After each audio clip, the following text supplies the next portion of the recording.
narkoshtet, një vend mafie? Unë nuk mund gjej fjalë ta përshkruaj situatën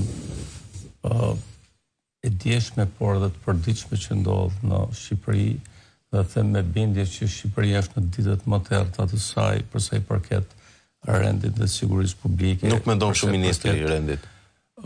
Nuk mendon, sepse ka dhe idenë se çfarë bën, se ka shkuar në atë punë, por edhe është edhe problemi i propagandës që bëjnë, sepse ky shtet është vetëm me propagandë.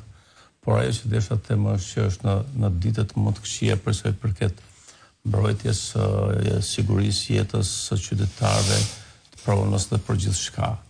Shteti në rastin më të mirë mund të themi që ka kapitulluar përballë krimit, dhe kjo do të ishte, po them, gjëja më e mirë në qoftë se ne do themi që kapitulluam dhe hajde mlidhemi si çfarë do të bëjmë.